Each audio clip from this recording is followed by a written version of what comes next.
هلو حبايبي، شلونكم؟ شو اخباركم؟ رجعت وياكم فيديو جديد.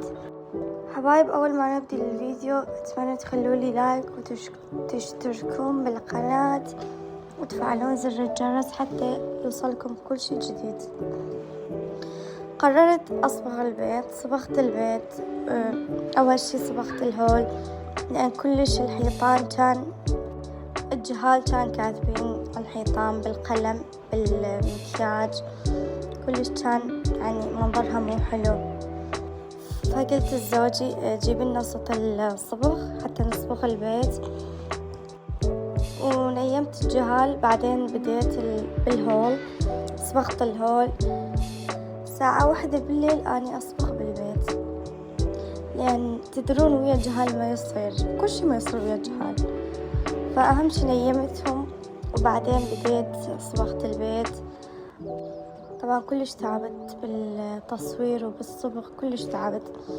أهم شي خلصت الهول. بعدين الصبح صار بديت بالغرفة نوم، صبغت الغرفة همينة.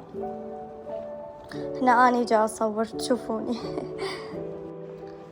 صبغت الغرفة همينة الحمد لله. أهم شي خلصت من الصبغ، يعني تدرون بعد الشتاء جد واحد ما يقدر يصبغ البيت بالشتاء، فأهم شي خلصتها يعني قبل ما يصير الجو بارد. بعدين رحت بدلت وسبحت وجيت للمطبخ. فرغت الغسالة مال المواعين، كان بيه مواعين فرغتها.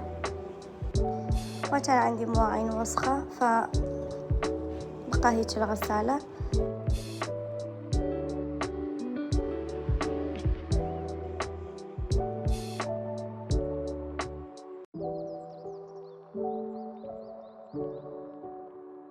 من خلصت الغسالة بعدين بديت بالعشاء. سويت عشاء اللي هم عشاء كلش طيب، فاصوليا ويا اللحم والتمن.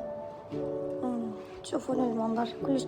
وصلنا لنهاية الفيديو. أتمنى تخلوا لي لايك وتشتركون بالقناة وتفعلون زر الجرس. باي باي، أحبكم.